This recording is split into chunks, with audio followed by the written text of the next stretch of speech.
This is our story of faith, Yes. established in 1994. After being a church for 30 years, we wanted to just share our story about how all this happened and what God has done. And it really begins with Cindy. I was in real estate in Sacramento, and I was doing a bunch of relocation packages, sending people to Idaho. And the Lord began to do a stirring in my heart. And so I mentioned it to Daryl. I was like, what do you think about Idaho? I'm feeling like I'm called, like something's going on there. And he was just like, no Idaho? way. Like, what's in Idaho? Potatoes? I didn't get it. But there was a time when I had been working at our church, and I'd been on staff there for a while. And one day our pastor just asked me, what are your long-term plans? And I thought, I don't know. I should probably go pray about that and get back to you. So I came home that day, and I walk in the door. And right when he walked in the door, all of a sudden I knew. I said, it's time, isn't it? And he was like, what? He was just so surprised by that, but I knew it was time for us to move. Yeah, and I just said, I don't know. I just let me go pray. And so I went into my bedroom and started praying, and I just felt like the Lord just said, hey, check out what your wife's been telling you. Look into Idaho as far as a place to go, because we felt like we were going to go somewhere and start a church. We just didn't know where. Yeah. I did. So we decided we need to go check it out, and we went in the summer of '93 to Boise, and we just decided we didn't want to really say anything. We just wanted to go and experience the place and pray and then just compare notes. One of the things that I did, we went to Julia Davis Park, and I just got by the river and just started praying and say, Lord, just give me scripture. And the Lord gave me just several verses to just encourage me that, yes, this is where I'm calling you to be. Yeah, we didn't want to give any impressions, positive or negative, to each other. We really wanted to do what the Lord wanted us to do. So we both journaled things, and when we got home, we were so surprised by our notes, because I knew that Idaho was our home. The minute I saw that sign, Idaho, it was like a big release. And I'm like, I'm home. And he had the similar situation. Yeah, it was just like the feeling you get when you've been on a vacation, you come home, and it just felt like, this is it. Told our pastor, this is what we feel like we're supposed to do. And so we began to just prepare, get everything ready, and just start planning. And then I had gone to a pastor's conference, a regional pastor's conference in Northern California. And Pastor Chuck was there, Don McClure, who is pastor in San Jose, and then my pastor, Louis Neely. And at the end of this conference, they said, if anybody needs prayer, why don't you come forward? And I was like, man, I need prayer. We're going out. We don't know anybody. We're just heading out into the great unknown, So I went forward and asked for prayer, and I'll never forget, they laid their hands on me, and Pastor Chuck said, Lord, show him where to pitch his tent and prepare the hearts of the people that you're calling to be part of this work. And that was just so encouraging to me, that there was no resistance from Pastor Chuck. He was just like right there for it. It was just a real encouraging time for us as well. In March of '94, we came here, and we had the moving van bring all of our stuff. We did get a lot of resistance from people from home. They just thought, you're crazy. What are you doing? Or you have a real estate business. Why are you hanging that up? It's thriving. And even well-meaning Christians just thought we were crazy to do what we were doing. But we just knew we were supposed to go. When we brought our kids here, it was just so crazy, because they were just in the moment. They really didn't think twice about it. They were happy because the Lord just really set our way on it. And then I started going out and introducing myself to the neighbors, and a lot of the women were stay-at-home moms, so I went around and introduced myself, got to know them.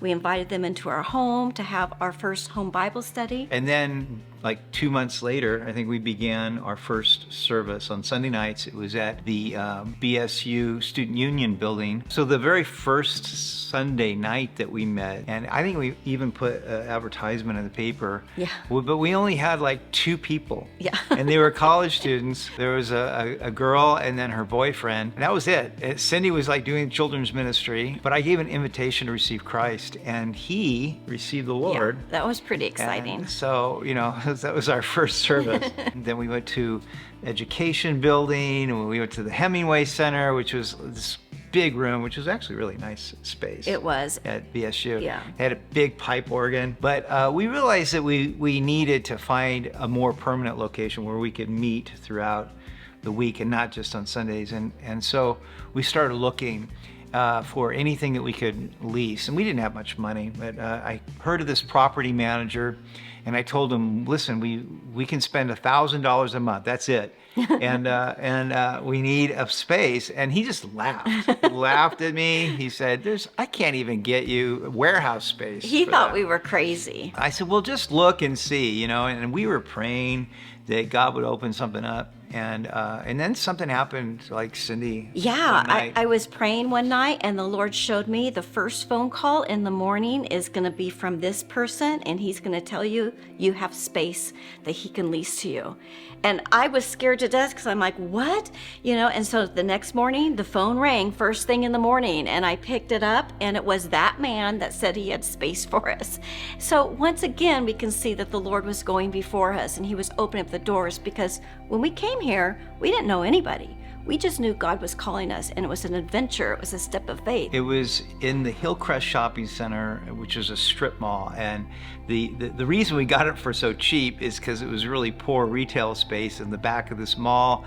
But we had just an open space. So my stepdad had been a general contractor, and so he came up and helped us to do all of the tenant improvements on it, to put all the walls in and everything to make that space usable for us. And then when it came to opening it, this was like 1998, we actually contacted the media, and we had I think all three of the networks show up on our grand opening, because it was just like a church in the mall kind of a thing. And they advertised our church. It was like, wow, this is real. This is happening. And now we had a place where we could be all of the time.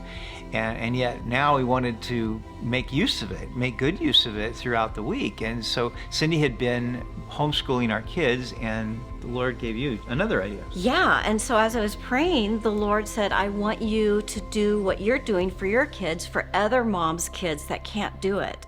And I thought, what? So I called Daryl. He was at a pastor's conference, and I said, look, this is what the Lord showed me. Just checking, do you think this is the Lord? And sure enough, he's like, I agree. I think it's what we're supposed to do. So we started a one school room classroom. I had kindergarten through 6th grade with several kids in it. And it grew so fast, I had to hire another teacher. So then we had 2 rooms that were from K through 6th grade. And she hired me too. She hired me to be a math teacher and also to teach chapel. And we ended up doing that for a total of 10 years. Yes. And it was really a blessing for us as well as for all of the kids and the parents. And our kids got to grow up with us, being around ministry, growing up in the school and getting a good education. And it was just really a special time. During this whole process, I had been involved in music and recording and working with bands when I was in California. One of our young people, he and his wife and our worship leader had a band. And we thought, why don't we do something with getting bands together, local talent in the Boise area, and do like an outdoor festival kind of thing. So we came up with the name Bash on the Grass. We had like a bunch of different bands, and this was sort of like that punk kind of like 90s. It was totally punk. Era, like early 2000s, I guess. So we put this together, and it was awesome. It was amazing because we had all these vendors out there too, and I kind of spearheaded the food area where we had cotton candy, we had face painting, we did hamburgers and hot dogs and chips and water and sodas. And then it was when we first met Brandy Swindell. Yeah, so Brandy Swindell, who now does Stanton Healthcare, she had started this thing called Rock for Life. And so she set up a booth at our Bash in the Grass, and it was like the first time. Her first event ever. Her first event. Yeah. And so we got to know her, and then we did like t-shirts, we did a CD of all the musicians, and we did this for about, I think, 3 or 4 years. So as we were there at the Hillcrest, we realized, okay, we're outgrowing this, and you couldn't expand. I mean, there's only so much square footage. So we thought we really need to get property at some point. We were living in Southeast Boise, and so we started looking around there. But then we heard about Southwest Boise from a realtor that went to our church, and she got us into a house, and we moved out to Southwest Boise, and it's like, wow, this is great. Gorgeous. And we're just like, wow, we should be looking out here, because the growth hadn't happened yet. But yet she told us the growth was going that direction. So we started looking for properties all across, all the way into Meridian, and finally we found this property. It had 15 acres. It was alfalfa field on Lake Hazel, and so we talked to the person. It was for sale by owner, and we thought, let's just go to the church and just see if there's some buy-in on this. So we pitched it to, I think you got up there and shared your heart for it. I shared. We said, listen, if this is something you want to do, we need to hear from you by donating toward this That's cause. true, because we're like, we need to know if this is the Lord or not. Right. And it was so cool, because within a week, $120,000 came in. It was amazing. Talk about another step of faith, another adventure that, we just knew we had to walk through. So after that, we couldn't build on it right away. There were no utilities that were available because it was alfalfa field. That was in 2003. We had a couple in our church that really felt called to go to Romania. They wanted to be part of a work that had been started by Calvary Chapel Boise. And so they had gone, and then we took a team over there. We took a few people from our church, and I went, and we went to Bistrița, Romania. And there we met Nicu and Silvana Haiju, and we began just this amazing relationship, going to Romania and also with Nicu and Silvana, and that has just been such a wonderful relationship. It's just blossomed since 2003. We have gone like about every other year. We bring a team over, and we've been a part of, I think, 4 different pastors conferences for the Calvary Chapel pastors in Romania. And we continue to just be part of that whole ministry. And I meet with Nicu once a month on FaceTime, and it's just been a wonderful relationship. And it's so neat, because they're our second family, and so we just adore them. They're the neatest couple, and we've been able to see what they've been through and go through things with them, as well as watching their church grow. And we consider them to be our sister church. Yes, for sure. So after that, after we'd had the property, we started looking at ways that we could develop it. But then in 2008, the Great Recession hit, and that was a huge, That was hard. It was a big change for us. I had to basically take a 30% cut in my salary, which I was willing to do, but it was just tough. And we also saw that people started pulling out of the academy because they couldn't afford it. So we had to make a difficult decision to stop the school at that point because we couldn't pay our teachers. However, we were always able to make our property payment. Always. And it's just like somehow that we always had enough to do that. Yeah. And so that kind of got us into a whole different mindset, of just having to really pull back and just survival mode. Then after that, the property owners of the Hillcrest Shopping Center decided to completely remodel it, get rid of the mall area where we were at. So then we lost that space, and in 2011, we became a mobile church, and we've been a mobile church ever since. And so fortunately, I had a good relationship with Monty Ralston of Boise Valley Christian Communion, and I asked him, Monty, can we use your church in the afternoons because we had no place to go? And he said, sure. So we started doing afternoon service at his church, and that was good for a while. It was good for a while, and we would do dinner after the service, and they had this really awesome fellowship room downstairs, so we would have potlucks, dinner, totally utilized that, and that was a great time. But then people started deciding, I'm not coming to church in the morning, so then I'm gonna barbecue with my family or do, house projects or whatever. So people stopped coming. And it was almost like people were getting complacent. And then I wanted to do outreach, but I felt like this isn't our area. This is their area. Our area is over across town where we have our property. So we just started praying, God, we got to do something here. And about that time, you had a situation where you ended up driving out to our property. I did. I was running errands, and all of a sudden I just felt compelled to go to the church property and pray.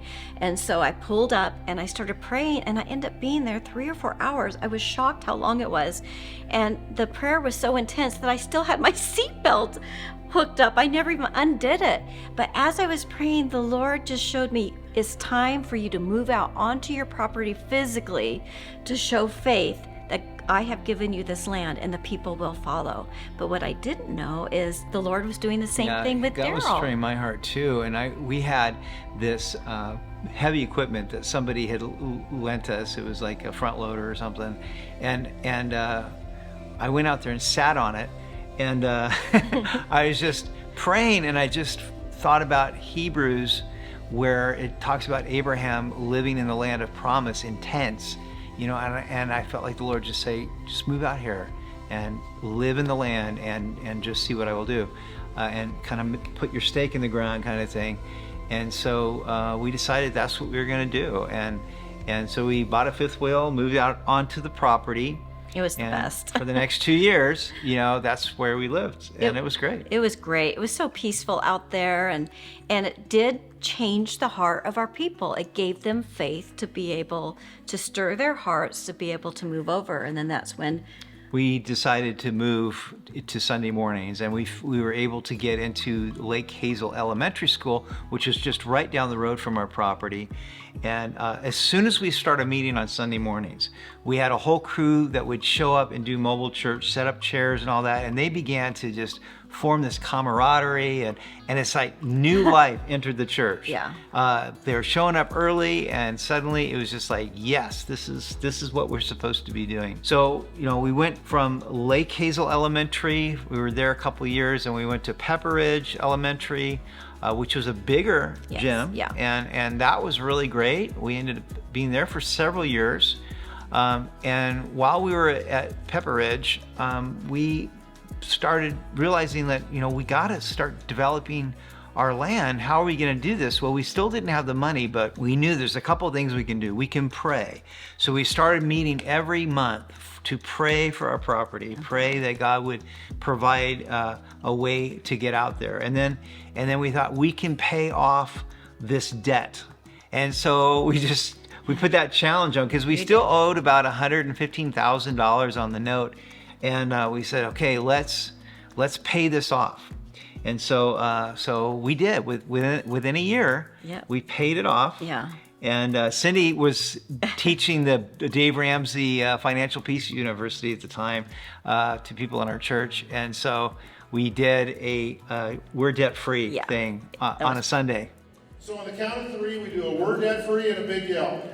1, 2, 3. We're debt-free!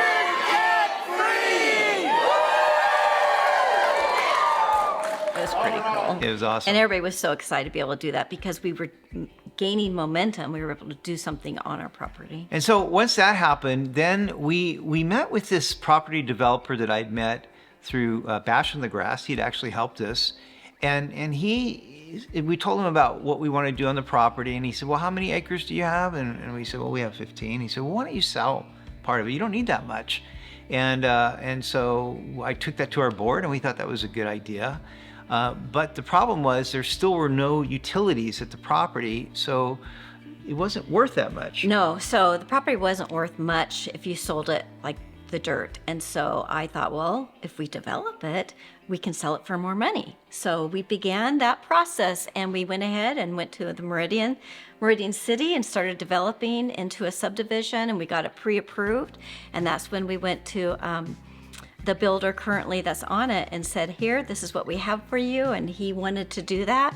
And so we were able to sell that piece of the property to help generate more money for the church. We got a lot more for A it. lot more money. Because we had done all the legwork on the subdivision, which we didn't know what we were doing. No, it was a learning curve for sure. Totally, but God But it blessed was it. fun. Yeah, Yeah. it was fun to do, and we were able to control kind of what was going to go in there in something that would be complementary to the church. Yes, that was super important to us. And then after that, we hit COVID. Right. And then the principal said, no can do, you can't meet here anymore. And we thought, what are we going to do? And so we had to shut that down. So it was really kind of neat because we end up having services in the parking lot of our office and inside our office. And that's when our whole on-air thing exploded. Yeah. And Justin had just quit working for Apple, so he was full-time with our church, and he specializes in all that. So he developed the whole social media package. He had already set up a studio in his house to do YouTube videos. Yeah.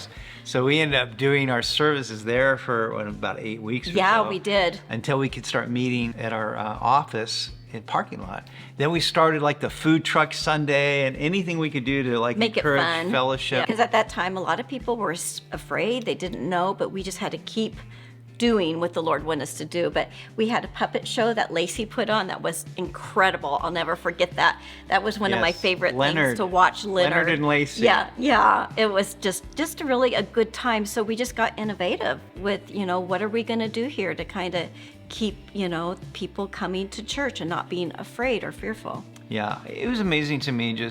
It wasn't just our church, how faithful God was to provide for his church, even through those difficult times. Yeah. But then in 2020, we were able to get the school gym at the Seventh-day Adventist Church where we are meeting right now. And so we've been there almost 4 years now. Yes. And that's been just a great facility. But through it all, we just see how the Lord has been, continually providing for us. So I had gone to a pastor's conference and I heard Greg Laurie just talking about how he was always challenging himself as he got older. And I thought, you know what? I want to do Through the Bible radio program. I had started in radio. And I thought, I'm never going to get through the entire Bible teaching on Sundays. This is never going to happen. So I thought, I really want to teach through the Bible in like a short version that could be like a podcast so that people could really have an appreciation for just the Word of God. So I thought, I'm going to call it simply the Bible.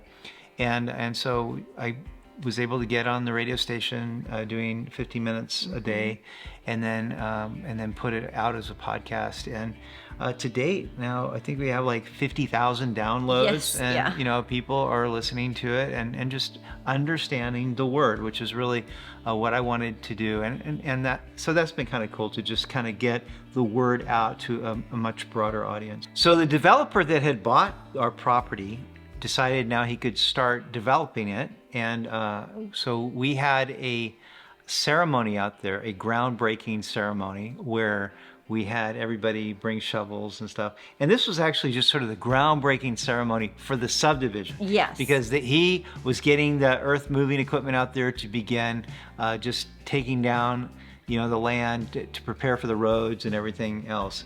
So that was pretty exciting. So at the beginning of 2023, we were told that there was going to be a Sunday in April. This is the Sunday after Easter, that we would not be able to use the school. So I was thinking, well, how can we make this something good? And so we thought, well, probably about that time, hopefully we'll be able to start breaking ground for the church building. Yes. So we decided to do a worship service out on the property and make it a groundbreaking service. And we actually had new people that live in the neighborhood come out because we were doing that. A couple of people in our building team had marked out the area where the church was going to be built so people could see that. And ended up, we had food trucks out there. Yeah. It was a great day. Beginning in the spring then of 2023, we actually started breaking ground and building, pouring the footings, and then over the summer, the slab. They had to get there like really super early in the morning when it was still dark because it was so hot. And so this whole year, our whole goal was to build the shell, meaning that it would be watertight and it would be safe from the elements. And we've really accomplished that goal. There's just a few things left on the exterior, but we've accomplished that goal. And it's super exciting because the whole time we've been able to cash flow it, which is really supernatural in and of itself, to be able to just have all the money come in this far to be able to provide the cash for the things that we needed to do. Yeah, and I think what we've seen is that every time that we have taken a step of faith, God has met us there. And this, I think, looking over the last 30 years, that has been the story. The story has been, whether it came to, leaving Sacramento and moving here, whether it was like venturing out in a missions thing in Romania, or getting to the Hillcrest Shopping Center, or, Bash on the Grass, or any of these things. It seemed crazy at the time, but we just knew that the Lord gave us faith to step out. And the same thing, what we did with the property, what we've done with the property we've been told by lenders that what you're doing is unorthodox. And we're like, yeah, that's who it we is, are. But as we have stepped out in faith, God has blessed and He's provided. And I think that has been the miraculous story. That is what God has done through this. And people now tell us, they've seen the sign out on the property since 2003. Some people have been watching that and just wondering, are they ever going to build out there, But I think what the Lord has taught us is the importance of trusting Him and stepping out in faith when He opens a door. And when you do that, God provides. And so that's been the miracle. Yes. But as we go into the future, we have some things that have really been on our heart. And one of them is a daycare. We really want to reach out into the community, and it's really neat because there's a tremendous need for daycare in our valley, and we have thousands of homes being built around us, and to have that opportunity to minister to the little ones will just be wonderful, I think. And then we've also seen just the explosion of our youth. I'm so blessed, Yeah. But we want to be able to provide activities and an after school sort of program for youth.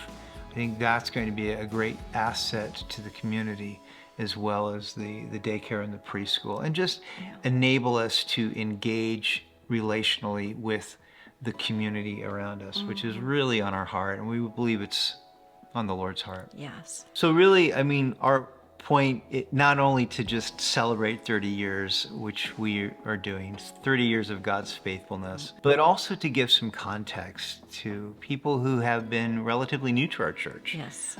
Because, I believe that God brings the people that He wants to be part of the work that He is doing. And we're hoping that by getting some context of our history, you will see where God is calling you to be part of this story and be part of the next step, the next steps of adventure, Yes. Of steps of faith that we are going to be taking as a church, and we all want to be in this together. So this is our story of the last 30 years, our faith story, and we are just blessed by how faithful God has been to us, and just looking forward to the next 30 years, or however long the Lord gives us until He comes.